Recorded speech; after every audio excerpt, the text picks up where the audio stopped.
The vineyard shimmered in late afternoon light, rows of grapes stretching toward the horizon, the air thick with the scent of roses and polished wood. I smoothed the front of my dress, steadying my breath as I stepped into the registration line. Everyone around me buzzed with excitement, their voices rising like champagne bubbles. The woman at the table barely glanced at me before reaching into a cardboard box. She pulled out a small square of paper with a bent corner, printed in stark black letters. Limited guest. No gold edging, no ribbon, no elegant calligraphy. Just cheap laminate and a strip of tape, the kind used for factory tours. I stared at it for a moment, waiting for her to realize the mistake, but she only set it down on the table, already turning to the next guest. The woman behind me leaned forward, beaming as she received her gold-trimmed lanyard, her name written in sweeping script. She slipped it on like a jewel. I picked up the badge, its edges curled slightly in the heat, for a heartbeat. I considered asking why. Then I felt a hand clap my shoulder, heavy and mocking. Cassian stood there, his suit a little too tight across the middle, his grin wide. "Guess they finally figured you out," he said, voice loud enough for the couple beside us to hear. They smirked, not at him, but at me. My cheeks burned. I wanted to answer, but no words came. Instead, I pinned the flimsy square to my dress, feeling its weight like a brand. As Cassian walked away, still chuckling, I forced myself forward into the hall where the music swelled, and the celebration waited without me. The music from the hall rose in bursts of laughter and clinking glasses as I stepped to the side, pressing my back against the wall. I touched the badge again, the paper softening beneath my fingers, and then my hand slid into my purse. My fingertips brushed the smooth envelope that had sat there for weeks, sealed and ready. Inside was the check $100,000. I had written it slowly, my pen digging into the paper as if each digit carried the weight of the hours behind it. Every overnight shift, every holiday I'd spent in the hospital instead of at home, every postponed vacation and pair of worn-out shoes had led to this gift. It wasn't just money. It was years of my life, distilled into numbers on a page. When I first tucked it into the envelope, I imagined handing it to Isolde with pride, her eyes shining as she realized how much I had believed in her future. I thought it might be a bridge, a way back to the closeness we once had. But standing there now, the badge pressing into my skin like a scarlet letter, the envelope felt less like love and more like ransom. I closed my eyes and saw the nights I'd stumbled home after 18 hours on my feet, peeling off scrubs that smelled of antiseptic. I heard the echo of my own voice promising myself that the sacrifices would be worth it that one day. When my sister walked into her future, I'd be standing right beside her. But worth it to whom? To Isolde, who hadn't looked for me when I entered to Cassian, whose laughter still rang in my ears. The envelope grew heavier in my purse, as though it knew the answer. I pushed it deeper into the bag, clutching the strap tighter as I took a breath and stepped farther into the reception, determined to see where this night was truly headed. The side of the envelope pressed me back into memory, pulling me to a morning that had split our lives in two. I was 19 when the phone call came, the one that told us our father's truck had been struck head-on by a driver who hadn't stopped drinking after last call. Overnight, the air in our small house thickened with silence, and suddenly everything was mine to hold.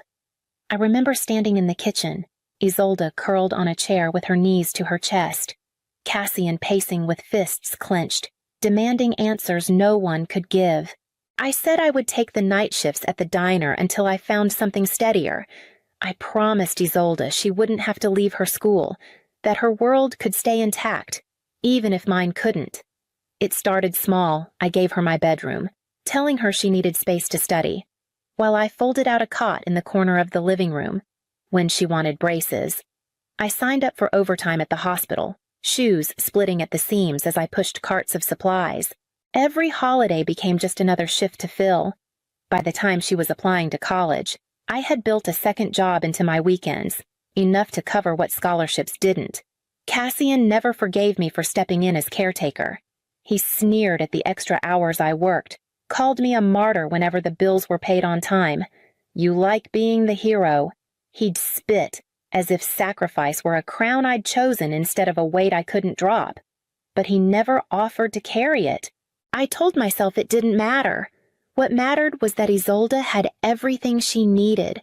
I convinced myself my life could wait, that I'd pick it back up once hers was secure.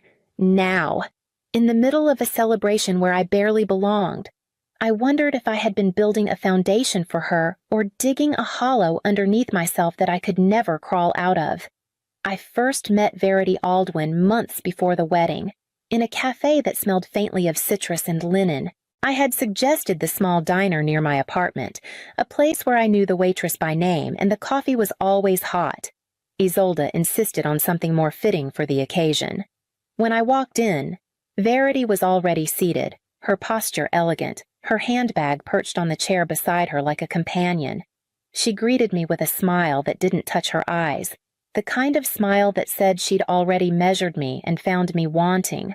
After the waiter set down our drinks, she leaned in, her voice smooth as silk. It's remarkable, the way you've helped cover the deposit for the banquet hall. So generous, especially on a nurse's salary. The words were wrapped in sweetness, but the sting was sharp. I laughed softly, the practiced kind of laugh that smooths the edges of humiliation. I had heard worse, I told myself. Yet the way Isolde's lips tightened, then relaxed into a faint smile, unsettled me. She didn't defend me. She didn't even change the subject. She simply watched Verity with a look I hadn't seen before, admiration, almost hunger. As the months wore on, I noticed the changes. Isolde's voice took on the same careful cadence Verity used, clipped and deliberate. She began gesturing with small, precise movements, as if every flick of her hand were rehearsed. In phone calls, she was brisk, efficient, as though warmth was something she no longer had time to spare. I told myself it was stress. Weddings stretched people thin. But every time Verity was in the room, Isolde seemed to stand taller, her spine straighter, her laugh quieter, as though she were auditioning for a part. And in those moments, I felt myself fading, not just from the center of her life, but from the edges too. Still, I kept paying invoices, kept saying yes when asked to transfer money, kept telling myself love required patience. I ignored the unease, because to acknowledge it meant facing a truth I wasn't ready to hold. That truth pressed harder now as the music swelled in the reception hall and I stood on the sidelines, clutching a badge that told me exactly where I belonged. The weeks leading up to the wedding had been filled with small reminders of where I stood, though at the time I told myself they were harmless oversights. When the schedule for the rehearsal dinner arrived, my name was missing from the list of speakers. I asked Isolde if she wanted me to prepare a toast, something simple, a few words about family.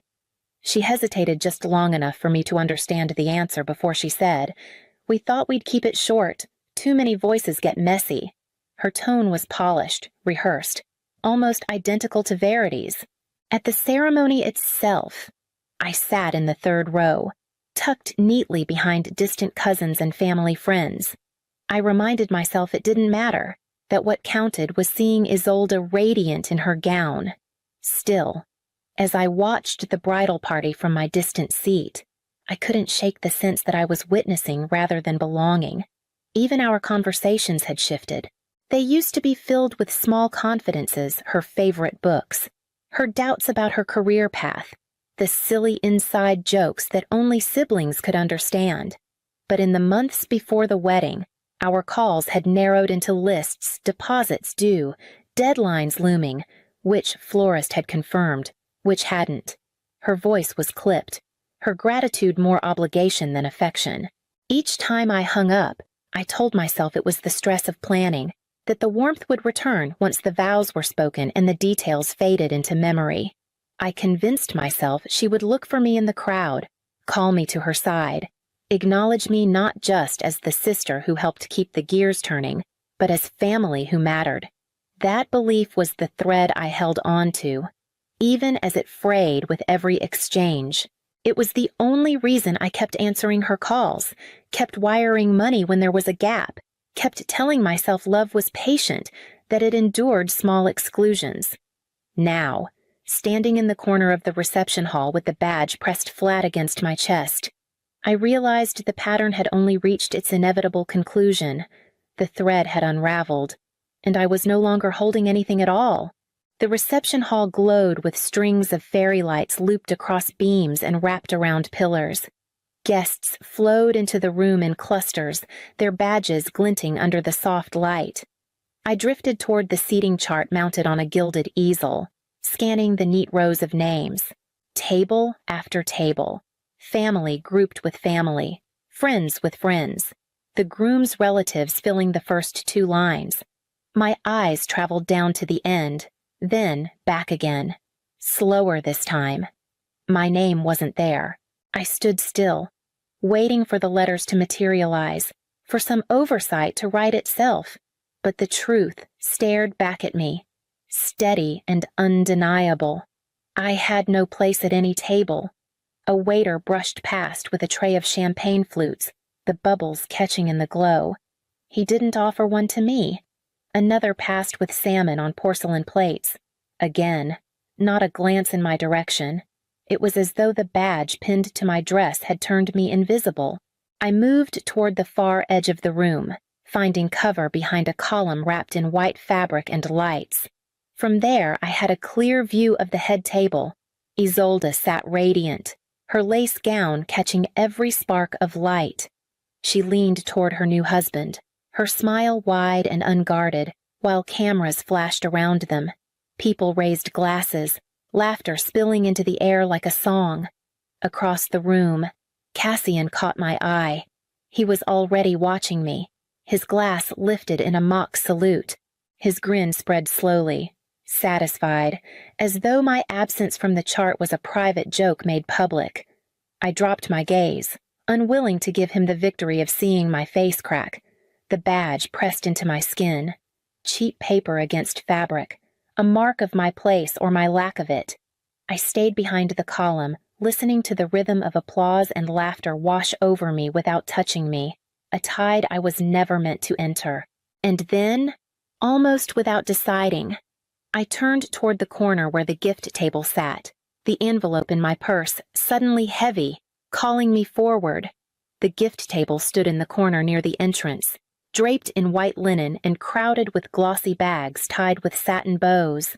Cards sat stacked in gilded boxes, some with embossed seals, others with careful calligraphy. I scanned the display until I saw mine plain white. No ribbon, my handwriting sharp and unmistakable. No one had touched it. I stood over it for a moment, my fingers hovering just above the envelope. My chest tightened as I thought of the nights I had carried double shifts, the mornings I dragged myself home with aching legs, whispering promises that it would all be worth it.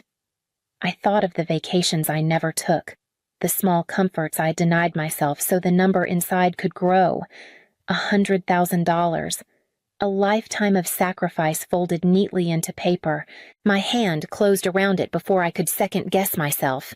The paper was cool against my palm, a fragile thing to hold the weight of so many years. I slipped it back into my purse, the zipper's teeth closing over it like a gate. A hush rippled behind me, faint but unmistakable. I could feel eyes on my back, the shift in the air as people turned toward the table and registered what I had done. A murmur passed like wind through leaves, soft at first, then sharper as it spread. Still, no one spoke to me directly. I straightened, lifting the strap of my purse higher on my shoulder. My steps toward the door were steady, though my heart thudded hard against my ribs. The music carried on behind me, clinking glasses and bursts of laughter swelling as if to drown out the sound of my retreat. And then, above it all, a voice cut through the noise, sharp, urgent, familiar. My name, called once, then again, louder. The gravel crunched under my heels as I moved down the path toward the parking lot, the cool night air settling around me like a cloak. Behind me, the music grew faint, muffled by distance, but the sound of my name carried above it Isolde's voice, sharp with panic. I kept my pace steady, the envelope secure in my purse, my fingers gripping the strap as though it tethered me to my decision. Another call rang out, closer this time, and I heard the unmistakable scrape of fabric against stone. I glanced back just long enough to see her, gown lifted in both hands, train dragging, her face pale in the glow of the vineyard lights. For an instant, the sight of her pulled at me, the same way it always had. I remembered the little girl clutching my sleeve at school pickups, the teenager sobbing into my lap after her first heartbreak. She looked the same now, desperate, reaching, afraid. But I turned away before the image could root itself deeper. My steps quickened, the weight of years pressing forward rather than back. The parking lot came into view, a line of cars glinting under dim lamps. My keys rattled as I pulled them free, my hand trembling only slightly as I fit the metal into the lock. "Please," she shouted, her voice breaking on the word. I paused, just for a breath, the sound cutting through me like glass.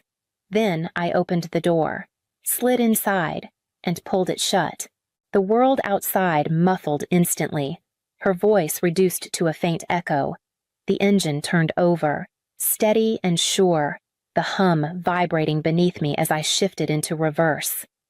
Through the rearview mirror, I caught one last glimpse of her, a figure in white, standing alone at the edge of the lot, hands hanging uselessly at her sides. I looked forward again, pressed my foot to the gas, and followed the winding road out of the vineyard, the lights and music receding until there was nothing but darkness ahead and the silence of my own breath. By the time I pulled into my driveway, the sky had shifted to that washed-out blue that follows a storm, though no rain had fallen. I sat in the car for a long while, the envelope resting on the seat beside me like a silent witness. My phone buzzed again and again, screen flashing with names I didn't have the strength to face. I powered it off, carried the silence inside with me, and let it settle in the rooms like a new kind of furniture. That night, I brewed tea I didn't drink and sat at the kitchen table staring at the pale square of light spilling from the lamp. The quiet was heavy, but it was mine. I went to bed without answering a single message. The next afternoon, my phone lit up with a call from Maren, a friend of mine who sometimes worked weddings as a planner's assistant. Her voice was cautious, almost apologetic. "I thought you should know," she said, and the words unraveled everything I had tried to hold together. She told me I had been listed at the head table, right beside Isolde, in the original seating chart. Weeks ago, it was marked clearly in green ink. Then, just 4 days before the wedding, Verity requested changes. My name was shifted down the list to what she called overflow. The final draft bore Isolde's checkmark, her quiet consent. I thanked Maren and hung up, my hands trembling. The betrayal landed colder than rage, heavier than grief. It wasn't just Verity's doing. Isolde had seen, had agreed, had let it happen. I sat in the stillness, the envelope unopened beside me, knowing the silence between us had grown into something that could no longer be crossed. On the 4th day, the phone rang again. I almost let it go to voicemail, but the name on the screen held me still. Isolde's voice came through heavy, frayed at the edges. "We can't book the honeymoon without your check. The deposit is due tomorrow." I listened, letting the silence breathe. She filled it quickly, her words tumbling over each other. "I didn't mean for things to happen this way. Verity said the seating was tight, and I thought it didn't matter where you sat. Please, I need you to help us." My throat tightened, but my voice came out calm, steadier than I felt. "If I ever give again, it won't be a gift. It will be on my terms, signed, clear, with conditions. Not one-sided anymore. There was only a soft intake of breath on the other end, then a faint sob. I let it sit there between us for a moment before I pressed the phone to end the call. The quiet that followed was not empty. It was mine. That evening, I slipped on gloves and carried a small box of bulbs into the garden. Near the fence, the soil was loose from the last rain. I knelt and pressed deep purple tulip bulbs into the earth, the same kind Isolde once called princess flowers when she was little, only this time I planted them for myself, for the part of me that had waited too long to be seen. The dirt clung to my fingers, cool and grounding. As I patted the soil back into place, the garden held me steady, the silence finally soft, no longer a wound but a promise.